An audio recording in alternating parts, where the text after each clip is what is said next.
Berlin, late 1933. Hitler's rise to power was less than a year ago, and Germany was experiencing an unprecedented surge. Since Hitler's takeover, unemployment had fallen from approximately 6 million to 3 million people. Initially, Hitler achieved significant domestic political successes.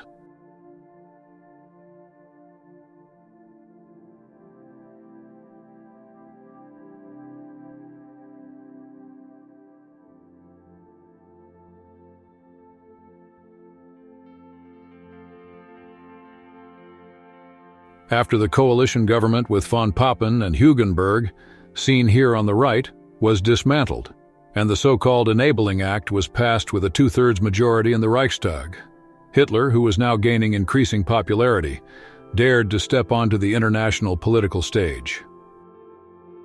His official residence, the Reich Chancellery Palace on Wilhelmstrasse in Berlin, became the center of his governance.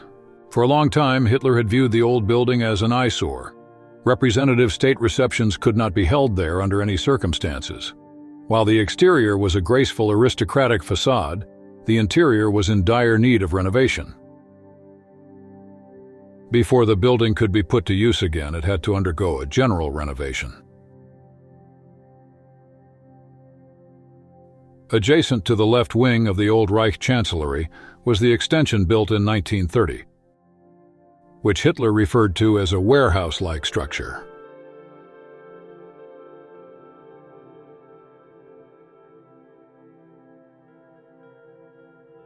Professor Paul Ludwig Trost, who enjoyed Hitler's full trust, was tasked with overseeing the renovation of the old Reich Chancellery and was also responsible for the complete interior design.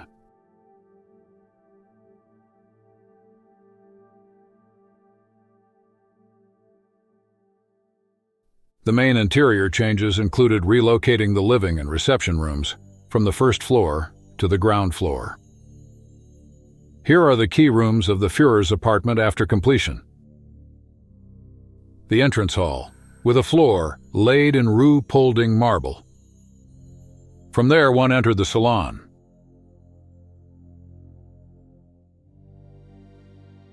Here stood a marquetry chest of drawers made of ombu wood with rosewood inlays, designed by Professor Trost in 1915. Above it hung a painting of Frederick the Great. Opposite the main entrance in the entrance hall was the access to the Grand Hall. The hall in the Führer's apartment measured 8 by 20 meters and was used for official occasions. Various seating groups were arranged on different levels.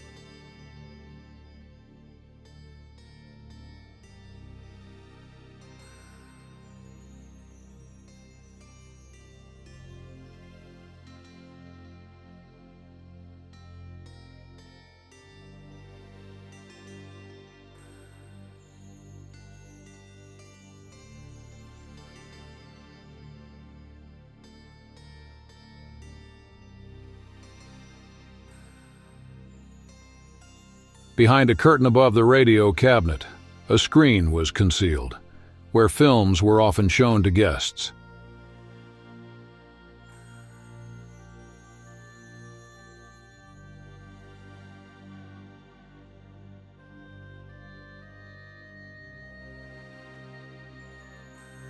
Adjacent to the Grand Hall was the fireplace room, with an area of 50 square meters. On both sides of the fireplace, semi-tall bookshelves were built in. Central elements included a heavy map table with a Moroccan leather insert and a seating group in front of the fireplace.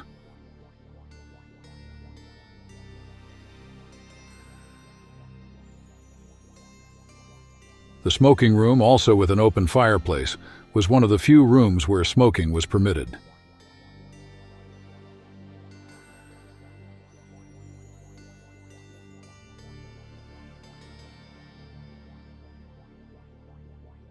The dining room was perhaps the most representative interior of the Führer's apartment in the old Reich Chancellery, characteristic of the Third Reich.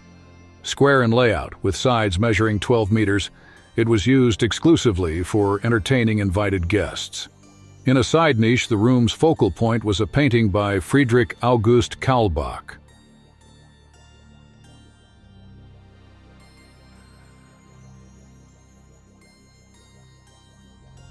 From the dining room, one could access the conservatory, which was added later.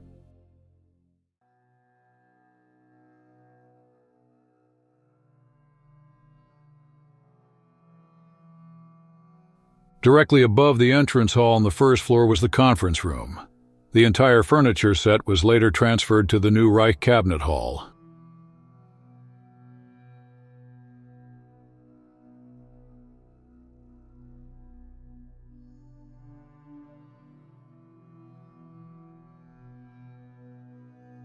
Hitler's workrooms were also located on the first floor. The Führer's official office, designed in the Art Deco style, measured 9 by 12 meters. The furniture, as in the entire Führer's apartment, was custom-made by the Vereinigte Werkstätten in Munich.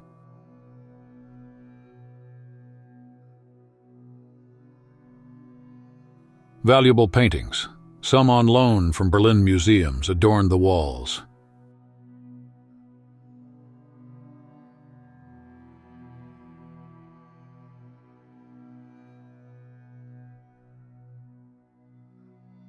Above the seating area hung a painting by Francesco Vecellio, Titian's brother, depicting the Madonna enthroned with the Christ child. Above the large map table was the famous Bismarck painting by Franz von Lenbach.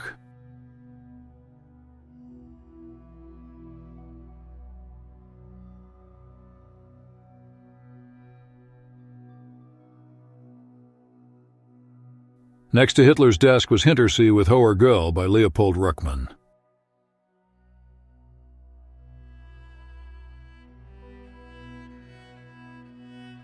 Additionally, the old Reich Chancellery contained numerous other rooms that were not part of Hitler's private quarters and were used for administrative purposes.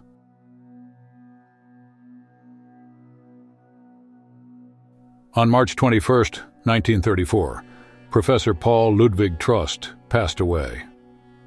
Among the mourners were Hitler and his adjutants Julius Schaub and Wilhelm Brückner.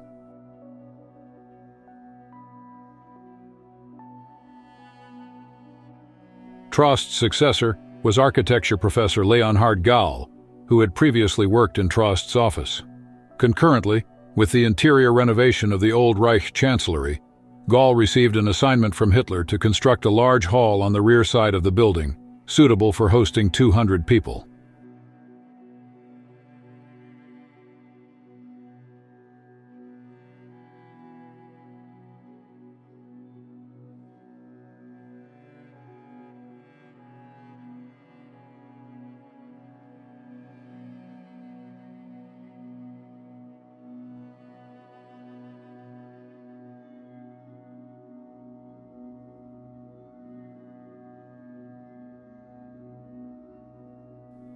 Following this new construction, which faced the garden, a semicircular bay window-style conservatory, previously mentioned in the description of the interiors, was added.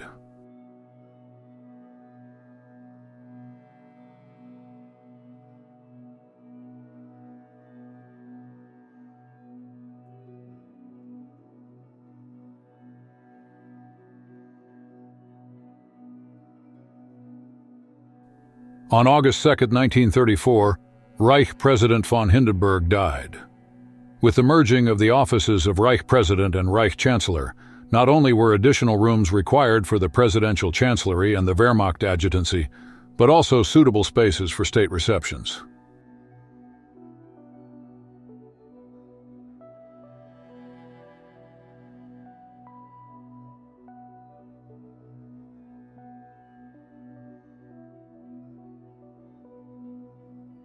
This necessity led to the acquisition of the neighboring Borsig Palace, seen here on the left. The integration of the two buildings and their extensive interior redesign marked Albert Speer's first commission as Hitler's future favorite architect.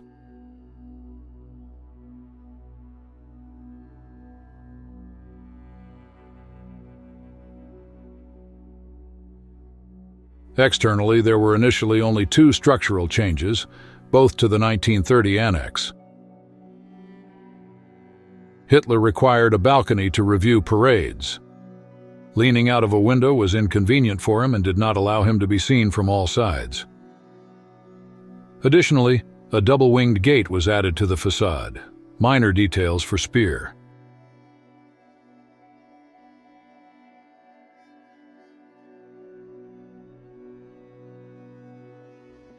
Here are two photographs from 1936 showing the balcony.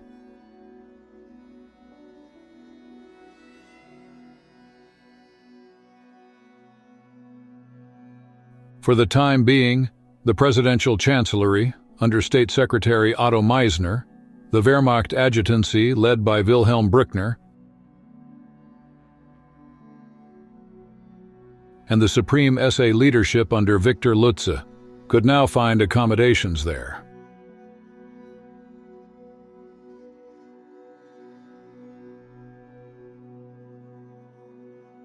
The Party Chancellery, under the leadership of Party Comrade Bühler, was also allocated some rooms, as was the chief of the Reich Chancellery, Dr. Lammers, along with his staff. Nevertheless, these expansions were only a temporary solution, as Hitler's government apparatus was growing ever larger, and the construction of a new Grand Reich Chancellery was imminent. Two key arguments prompted Hitler in 1938 to lay the foundation stone for the new Reich Chancellery. The first was the extensive restructuring of the Reich capital, including the expansion of key roads. As part of improving traffic flow from east to west, it was intended to widen Vossstrasse. Expanding at the expense of the Wertheim department store seemed impractical, necessitating the demolition and setback of the entire northern facade of Vossstrasse. The second factor was Hitler's decision in December 1937 and January 1938 to annex Austria into the German Reich.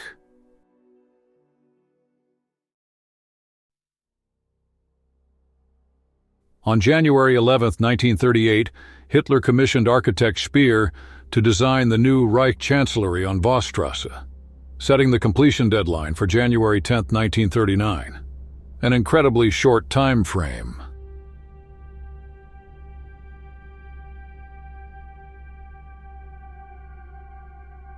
To achieve this feat, all modern construction techniques were employed. 17 tall cranes were used for masonry and installation work. Here is a view of Vossstrasse at the corner of Hermann Göring Strasse.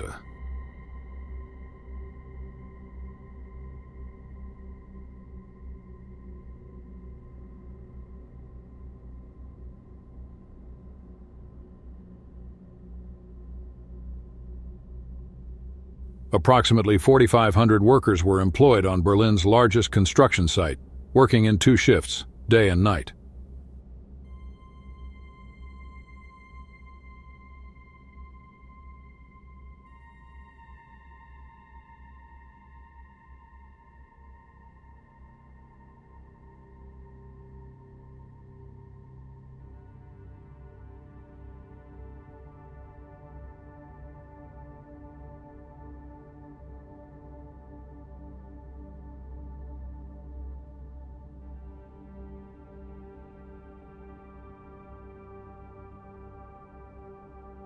Hitler personally discussed the execution of the project with architect Speer multiple times, providing new suggestions and advice.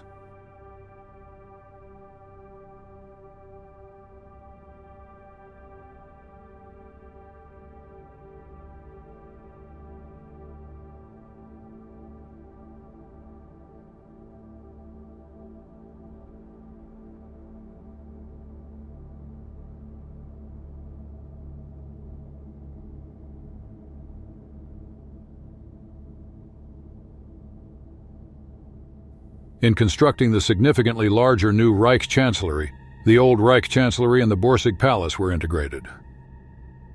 The entire complex, consisting of several buildings, encompassed approximately 360,000 cubic meters of enclosed space. The new Reich Chancellery was completed on schedule on January 9, 1939.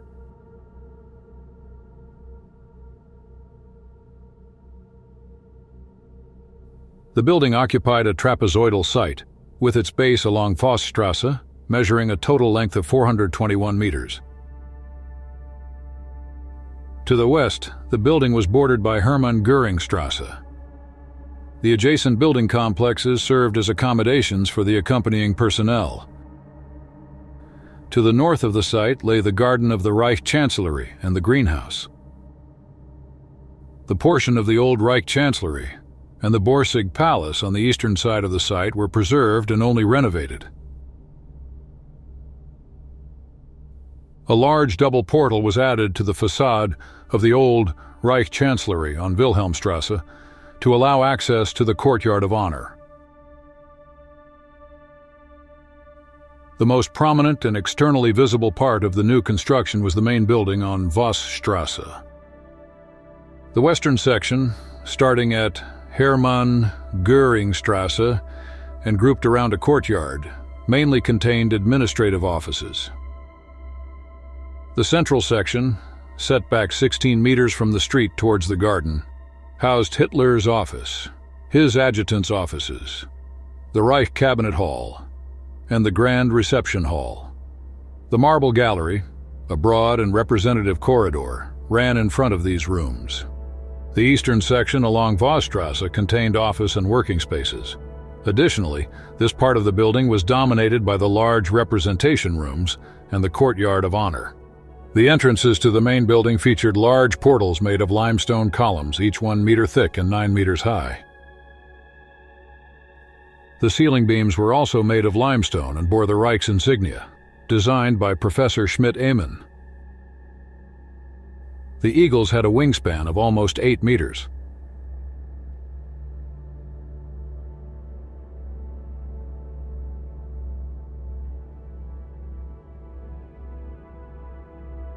Passing through the previously mentioned new portal inserted into the old Reich Chancellery's facade, one entered the famous Courtyard of Honor through 2 heavy bronze doors.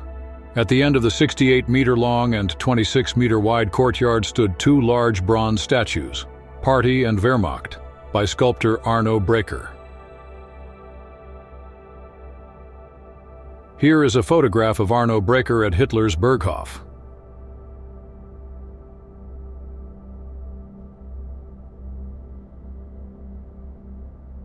Above the entrance, another Reich Eagle by artist Kurt Schmidt-Amann was displayed.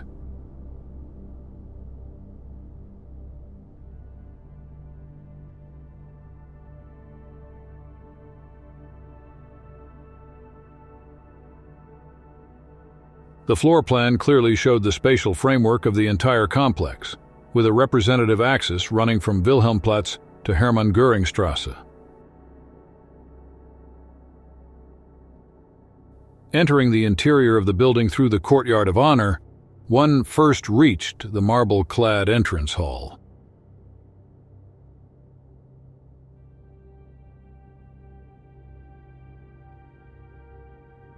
Beyond it was the Mosaic Hall, with its impressive mosaic surfaces created by Hermann Kasper. A wide cornice in light color stood out against the red of the walls.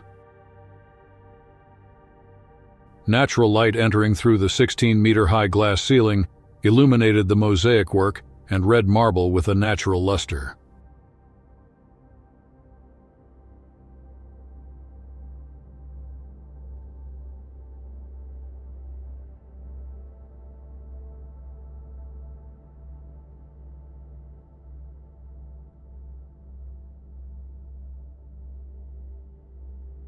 Above the door, one of 3 massive Reich Eagles by Schmidt-Amann was displayed.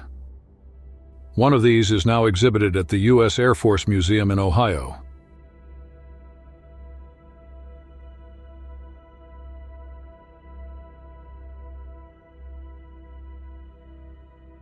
A few steps beyond the Mosaic Hall led to the Round Hall. On the walls were the 2 reliefs Genius and the Fighter by Arno Breker. This single circular element in the entire structure skillfully corrected the slightly misaligned building axis from east to west and led visitors further into the 146-meter-long marble gallery. The gallery was designed as a passageway, as both it and the preceding room were surrounded by staff workspaces.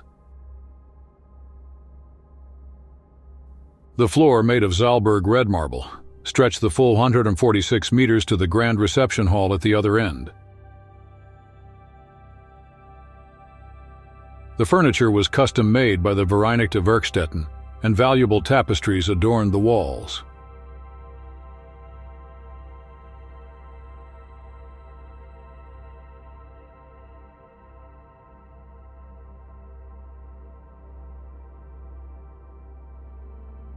Toward the street side, the room was structured by 19 tall window frames with bold profiles made of dark red marble. The central door led to the Führer's office, with a cartouche above it bearing the initials of the Reich Chancellor.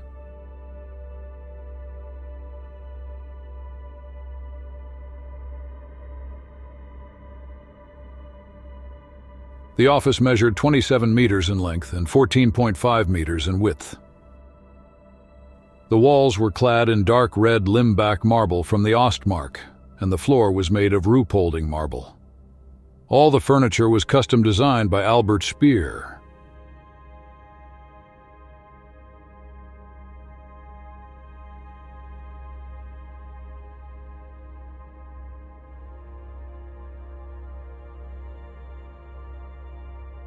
The heavy cast-iron fireplace plates were crafted by Richard Klein, with Lenbach's famous portrait of Bismarck hanging above the fireplace.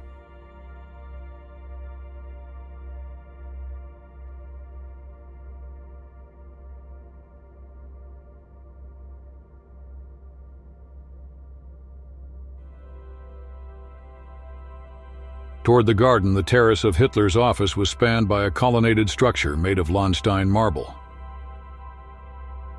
The two oversized horse sculptures were works by the artist Josef Thorak.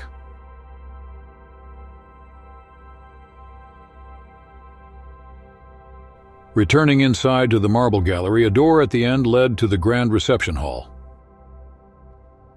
A hand-knotted carpet covered the parquet floor, and two massive chandeliers by the Viennese glassmaker Lobmeyer adorned the ceiling.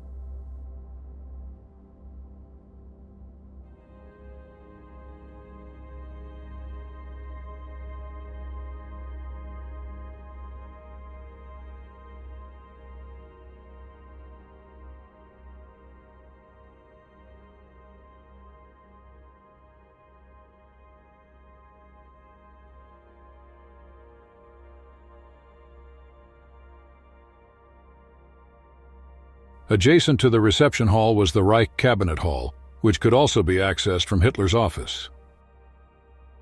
The ceiling featured heavy coffered wood paneling, and the walls were clad in walnut. The chairs, originally from the old Reich Chancellery, were designed by Professor Paul Ludwig Trost. At each seat was a writing folder embossed with the title of the cabinet member.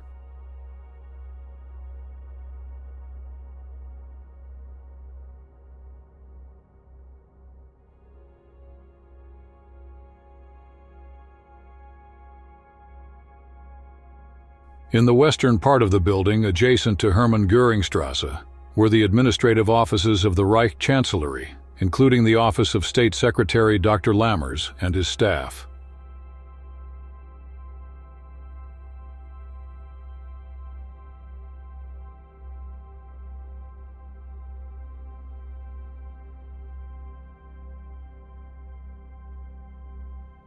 The Eastern Wing housed State Minister Dr. Meisner and his team, along with the work and conference rooms of the military adjutants.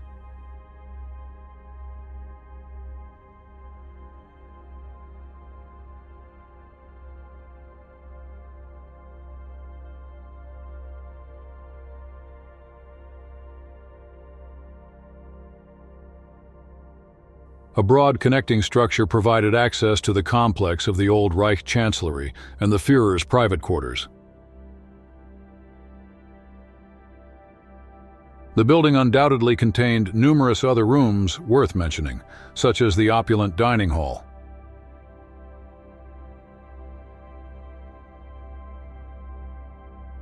The greenhouse at the northern edge of the garden, and much more.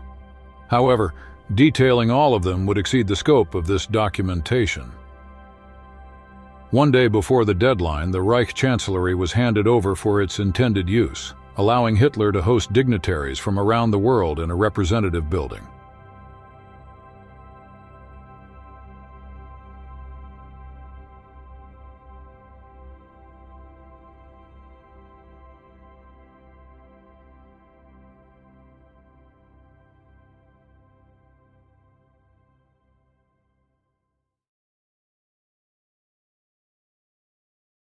Change of location. Berchtesgaden, 1935.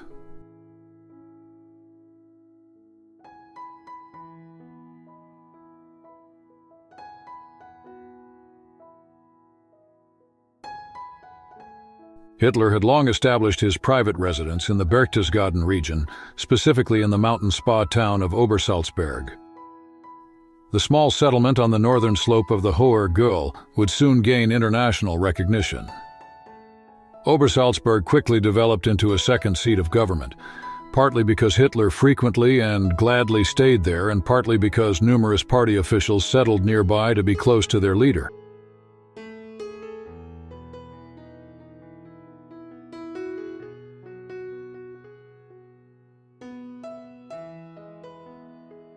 In addition to Hitler, the following high-ranking National Socialist officials gradually took up residence in Obersalzberg: Reich Marshal Hermann Göring and his staff, architect Albert Speer,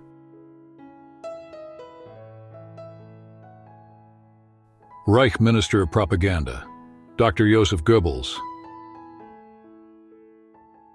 and Reich leader Martin Bormann, who was responsible for extensive construction projects in Obersalzberg. Over the years, Bormann created a sort of self-sufficient, extraterritorial area through the construction of various facilities, including an estate and a greenhouse.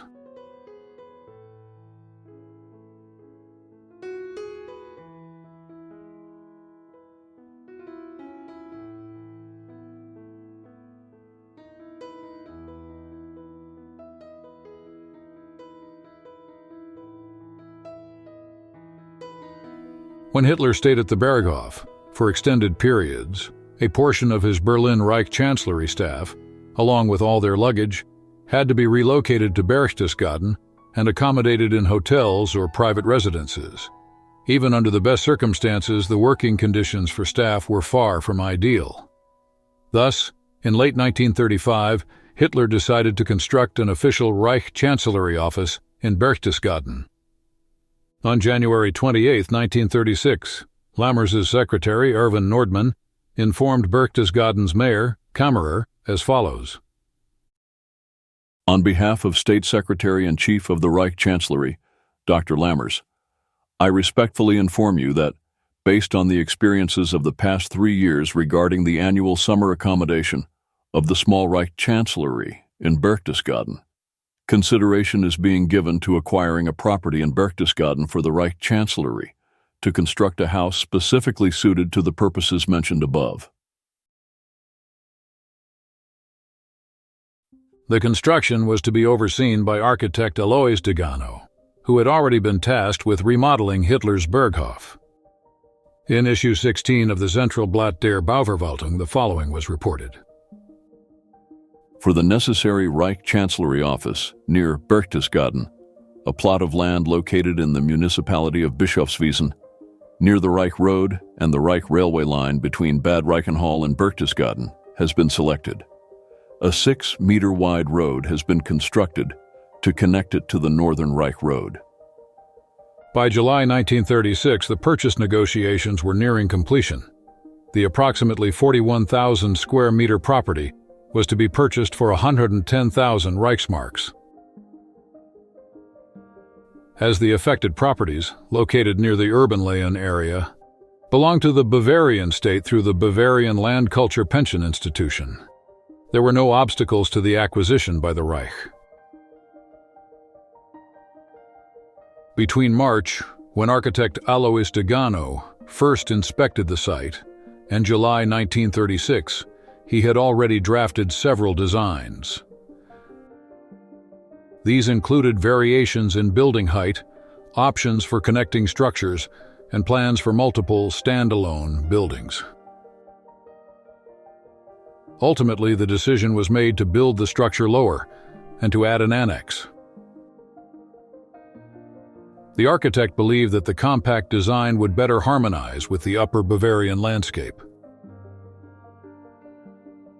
On September 16, 1936, Heinrich Lammers informed architect Degano that by Hitler's order, construction was to begin immediately, The completion date was set for July 1st, 1937.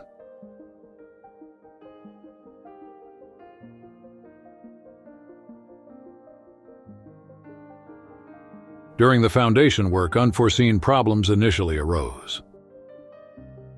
In the Zentralblatt der Bauverwaltung, the following was noted. Upon closer examination of the site, a former lakebed with a high groundwater level, some difficulties emerged during the foundation work. A pile grill of 620 concrete piles was necessary, executed as a so-called floating foundation. The foundation work lasted from September 15 to November 27, 1936, at a cost of 34,700 Reichsmarks. Barely 8 weeks later, on January 18, 1937, the topping out ceremony was held, attended by Hitler himself. The Reich Chancellor arrived accompanied by State Secretary Dr. Lammers, Press Chief Dr. Otto Dietrich, and his adjutant Wilhelm Bruckner.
After the official festivities, the group gathered at the Goldener Bear Inn in Berchtesgaden. In his speech, Hitler thanked the construction workers for their efforts and emphasized the importance of the building.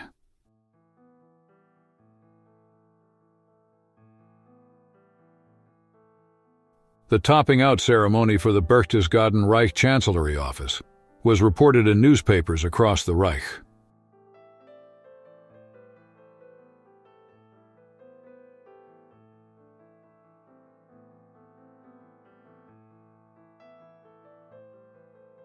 Here is a photograph from spring 1937, showing Hitler in front of the nearly plastered building.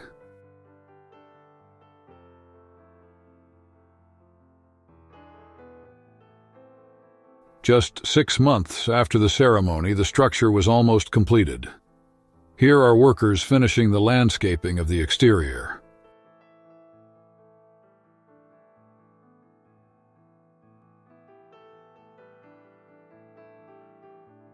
A large Reich Eagle, later mounted above the main entrance, is shown here in Professor Schmidt-Amann's studio.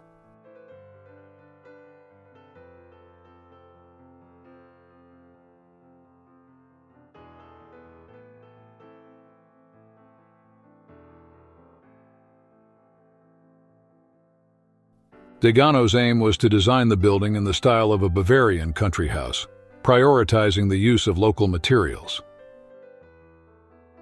The main building was 49 meters long and 16 meters wide. The southern side was framed by 2 round bays to emphasize the regional architectural style. A massive balcony dominated the center of the rear facade. The Reich Chancellery's facade was finished in the Upper Bavarian style with rough plaster.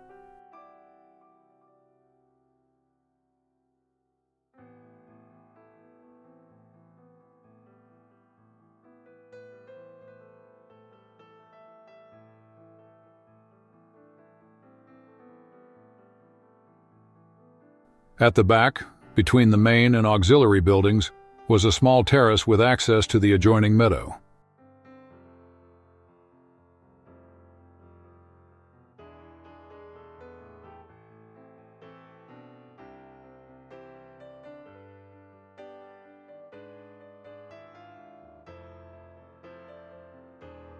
The entrance area, various floors, and parts of the auxiliary building were made of marble sourced from a quarry near Königssee. The stonework on the windows and balcony was completed by the local company Paul and Luitpold Rasp. While the ground floor windows were fitted with grills, the upper floors had only shutters.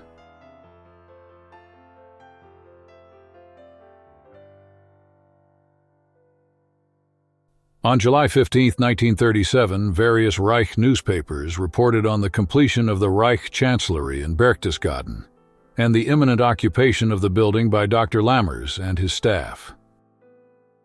As in previous years, State Secretary and Chief of the Reich Chancellery Dr. Lammers established residence in Berchtesgaden during the anticipated stay of the Führer and Reich Chancellor. With a small staff of officials, he occupied the newly constructed Reich Chancellery office in Berchtesgaden Stanggasse. The building was sufficiently completed to commence official operations.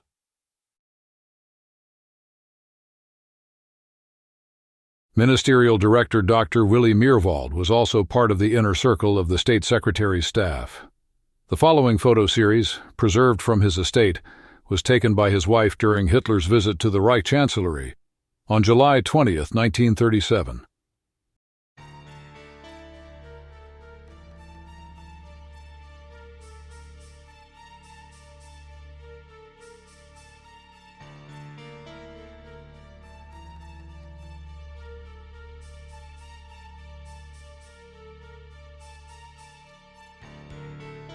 Accompanying Hitler were Brigadeführer Julius Schaub, seen here on the right, and Hitler's personal servant, Karl Wilhelm Krause.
Before discussing the interior of the building, let us take a look at the additional exterior facilities. In the fall of 1937, work began on the garden directly opposite the main building. Once all construction work was completed, the ground floor featured several garages as well as an apartment for members of the motor pool. The floors above provided additional accommodations for drivers and staff. To the north of the Reich Chancellery stood the former urban country house, acquired by the Reich in 1939. Also renovated by Degano, it was used as a residence for Field Marshal Keitel and his staff starting in 1941. From then on, it became known as the Keitel House. Another small building, the so-called Eddehäusl, was located just a few meters north of the Reich Chancellery. Whenever the Führer and the accompanying military staff were in southern Germany, this building was used by Colonel General Jodl, Chief of the Armed Forces Operations Staff, as both an office and residence.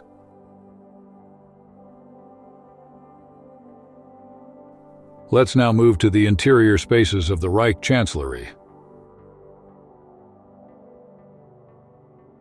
In the main building, offices and their adjoining rooms were arranged on the ground and upper floors.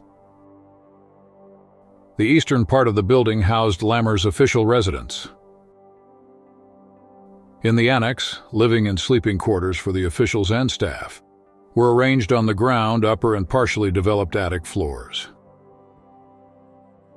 Additionally, numerous guest rooms were provided for the family members of staff stationed there. Since the interiors, apart from the furnishings, have changed little over time, we aim to provide a clear depiction of the interior spaces by combining historical and contemporary film and photographic material. Upon entering the main building through the portal adorned with the Reich insignia, visitors stepped into a small cross-vaulted space supported by 2 marble columns. Offices and workspaces for adjutants, advisors, and secretaries were located on both sides of the corridor.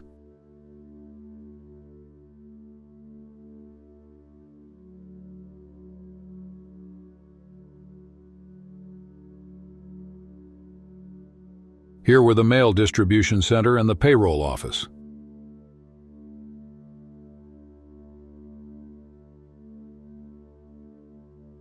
The northeastern part of the ground floor housed the residence of the building manager, his maids, and the telephone switchboard, which had a direct line to the Reich Chancellery in Berlin. Incoming calls were answered with Reich Chancellery Office Berchtesgaden. Today, this switchboard is displayed at the Technical Museum in Berlin. The ground floor also contained the service kitchen, as seen in a 1944 photograph.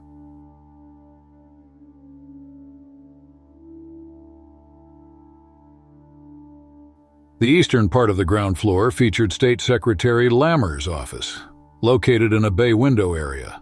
The floors and wood paneling remain in pristine condition to this day.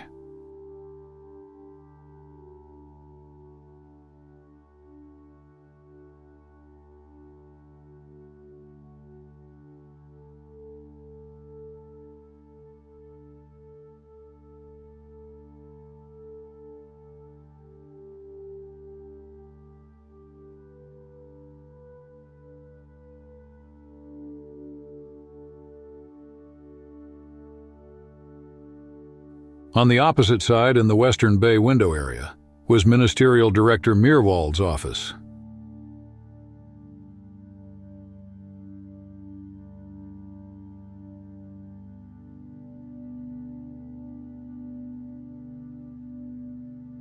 All office rooms on the ground floor were connected by internal doors.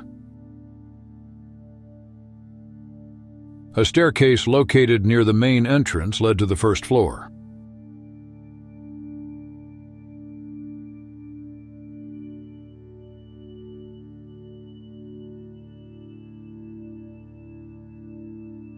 The central space on this level was a 106 square meter hall. The walls were clad in sandblasted and lime-washed oak paneling, while the wooden floors were decorated with inlay work. The chandelier in the large hall remains in its original condition to this day. The fireplace was made of Danube limestone.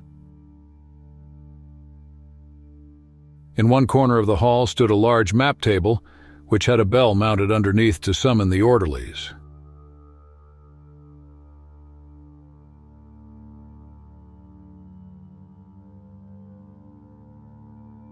Several seating areas with heavy sofas were arranged in front of the fireplace and along the window wall.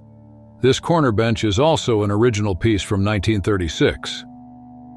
Behind a door to the right of the fireplace was the pantry, where small meals were prepared and beverages or cold dishes were served during meetings.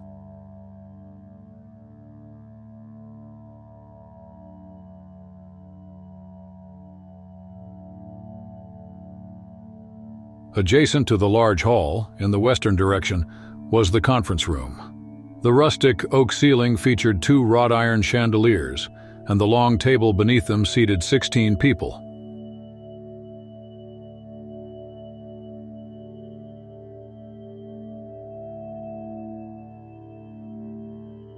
A thin wooden partition wall, dividing the room in half today, was installed after 1945. Originally, Hitler's private office followed the conference room. This space was paneled with dark walnut wood, and the floor, like most other rooms, was laid with limestone slabs.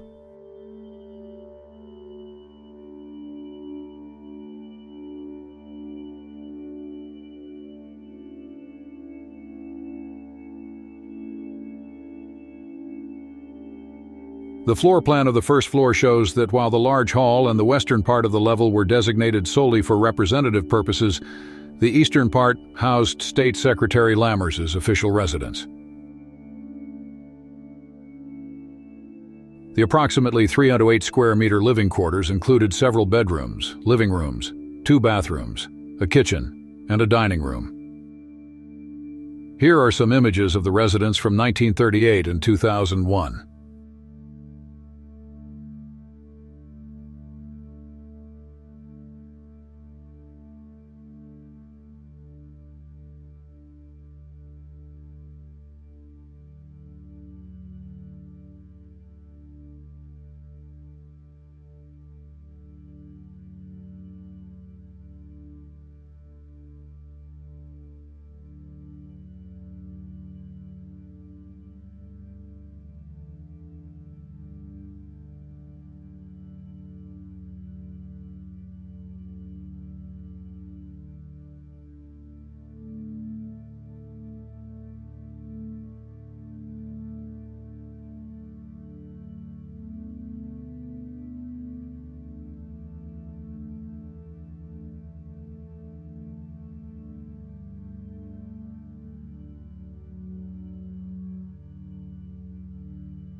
The basement housed numerous utility rooms, as well as the dining and recreation rooms for the advisors.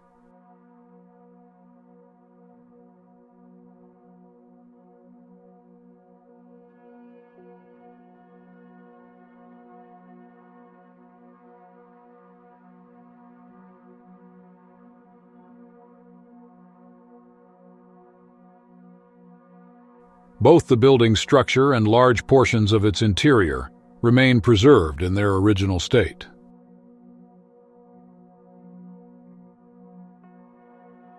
By that point, the total cost of the Reich Chancellery project had exceeded 1.3 million Reichsmarks.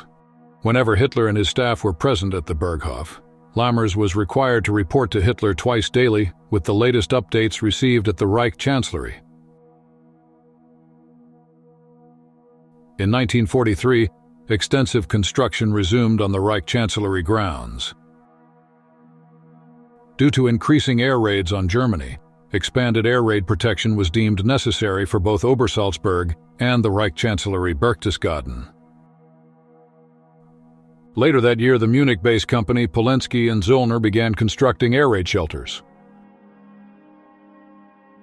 By July 15, 1944, the underground facility was nearly completed, and the company invoiced 581,000 Reichsmark for the work.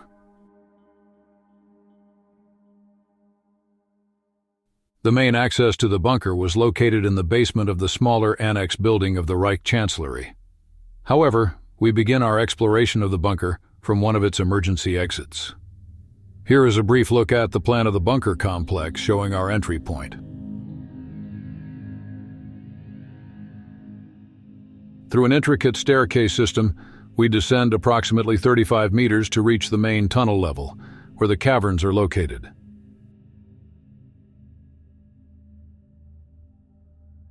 Some surface water enters the facility today through ventilation shafts.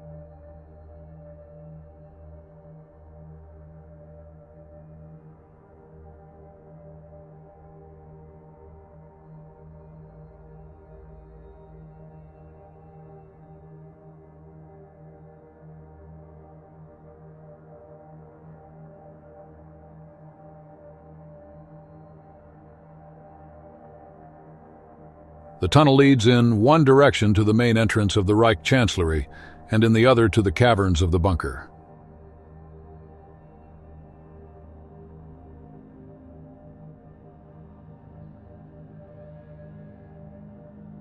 Work on the bunker continued sporadically until the end of March 1945. In total, the underground complex developed into a labyrinth with a total length of 550 meters. Both the beginning and end of the main tunnel featured airtight doors, and the upper section was equipped with gas-tight airlocks. The tunnel walls of the bunker had a thickness ranging from 30 to 60 centimeters, and at entrances and supports, up to 1.2 meters. After about 50 meters, we encounter the drinking water reservoir, which was supplied by the Reich Chancellery. From this point, the lower caverns were gravity-fed with drinking water.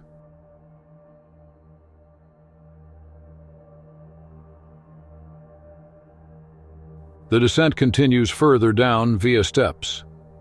The caverns and tunnels of the bunker were located as deep as 40 meters, creating a perfect command center deep within the mountain.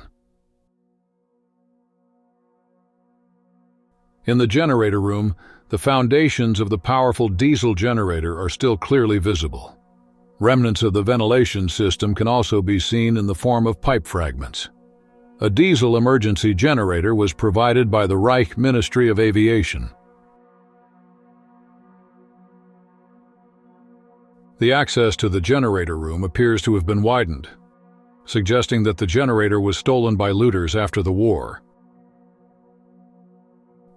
The overall design of the facility is almost identical to the bunker systems of Bormann, Göring, and Hitler on Obersalzberg.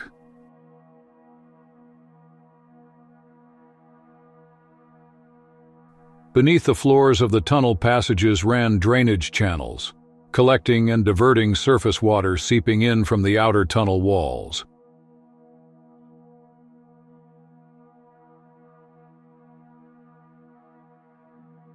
The telephone exchange room, established in 1944 by the German Reichspost on the orders of the Minister Ohnesorge, housed 10 telephone extensions and 6 teletype machines.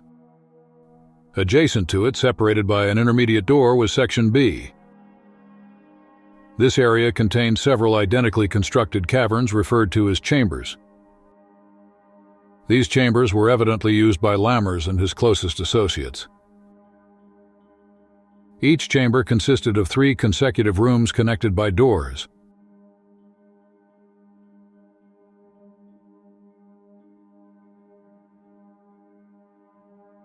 With the last room subdivided by an additional partition wall. The entire furnishing was dismantled by looters, leaving behind gravel floors, suggesting that parquet flooring had once been installed. Remnants of the lighting system are also visible.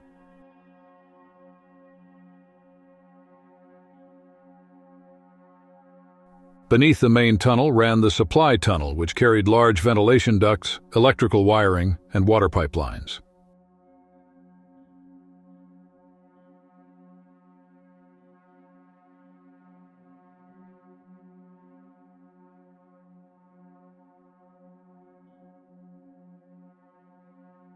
The bunker's interior was far less lavish compared to the bunkers of Bormann or Göring. Although all necessary technical equipment was present, Lammers had to forego custom furniture due to a lack of skilled workers, settling instead for simpler furnishings. Beyond the chambers lay the machinery room, which housed the electrical system,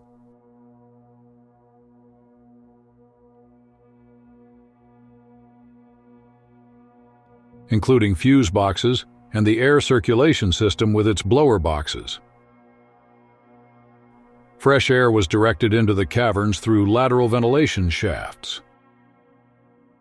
The final room contained the sanitary facilities.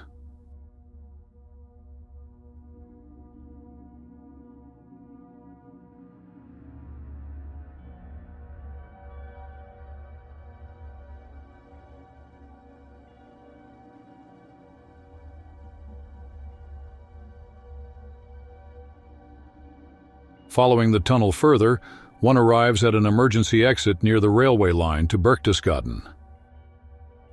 Eyewitnesses reported that Hitler occasionally had his special train stop here, using the emergency exit to enter the Reich Chancellery unnoticed.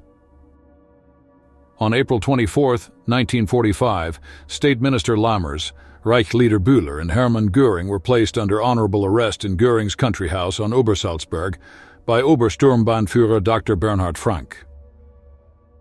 What had happened? Preceding these events was a decree issued by Hitler on June 29, 1941, stating that, in the event of his incapacitation, his deputy would assume full responsibility. On April 22, 1945, after receiving another devastating report in the Berlin Reich Chancellery, Hitler reportedly shouted, "I have no more orders to give. Göring should take over and negotiate. And if it comes to negotiations, the Reich Marshal can do that better than I can." The following day, Göring was personally informed of this statement by one of his generals. Göring assumed that Hitler was incapacitated and likely trapped in Berlin.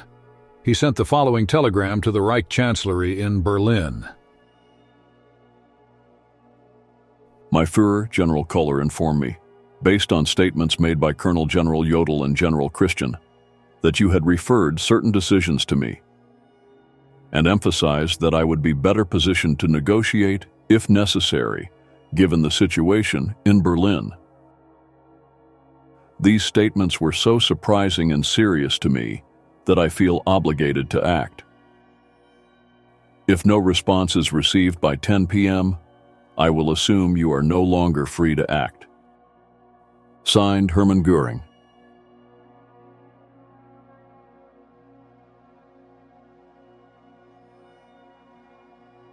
In Berlin, Martin Bormann handed the telegram to Hitler, cautiously describing it as treason. Hitler reacted as expected, suspecting a government takeover by the National Socialist leaders who had remained in Berchtesgaden. In a radio message to the commander of Obersalzberg, Dr. Bernhard Frank, Hitler ordered the arrest of Göring, Lammers, and their associates on charges of high treason. Whether this arrest was genuinely ordered by Hitler or if it was an intrigue orchestrated by Bormann remains unclear. Dr. Frank arrested Göring at his estate, and Dr. Lammers, along with Reich leader Bühler, who were present at the time, were also taken into honorable custody.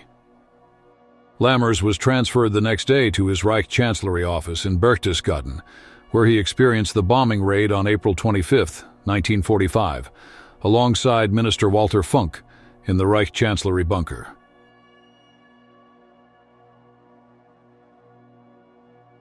During the Royal Air Force bombing, the Führer's complex at Obersalzberg was largely destroyed. Göring's house, now heavily damaged, saw him evacuated by SS personnel to Mautendorf in Austria's Lungau region. Shortly thereafter, the Reich Security Service and SS disbanded. Looters then swarmed the mountain, taking anything of value.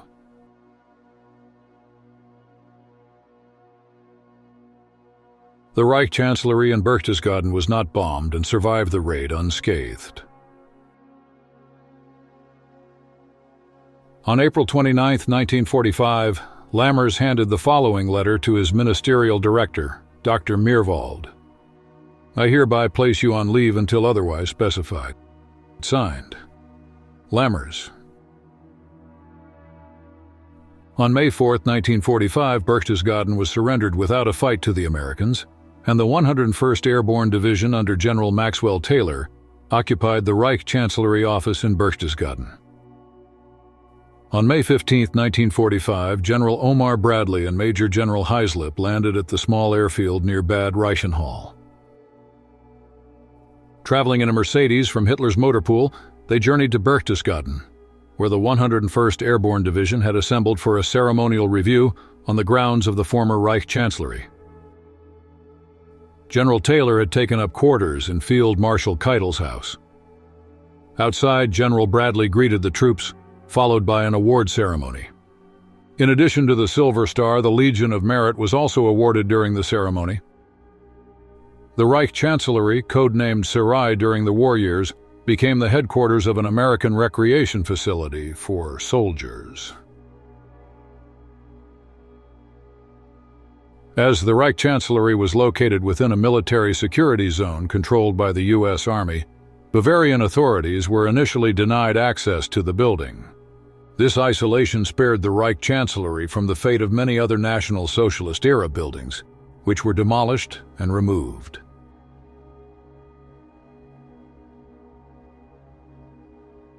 In June 1996, the former Reich Chancellery, encompassing a total area of approximately 10 hectares, was returned to the Federal Republic of Germany. Upon inspection following the handover, it was discovered that large parts of the building's furnishings were missing.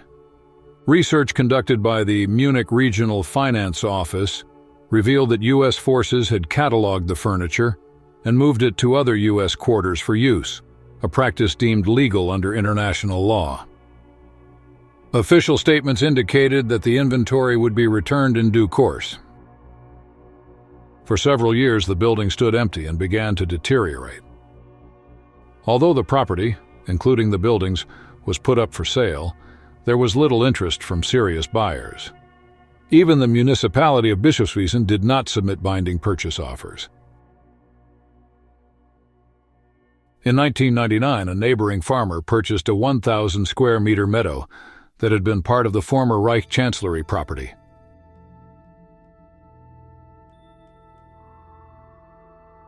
Several more years passed without a determined buyer emerging.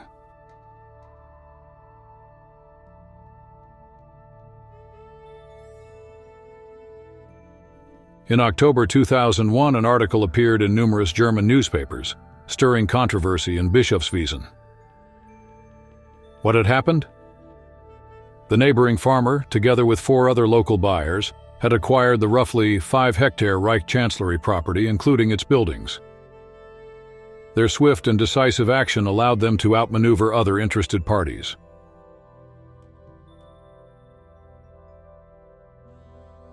Field Marshal Keitel's former house was to remain a private residence. It underwent a faithful renovation, with the wood on the upper part of the exterior facade painstakingly sanded.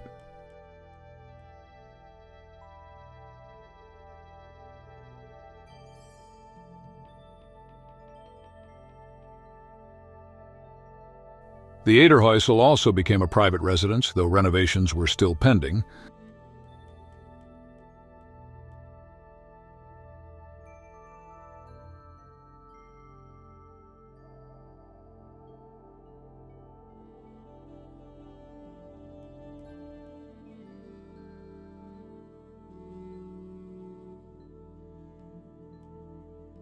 The Reich Chancellery itself was partially converted into residential space and a medical practice. The new owner skillfully preserved the original structure and layout, while ensuring that the building, now listed as a historic monument, was maintained and restored in line with its protected status.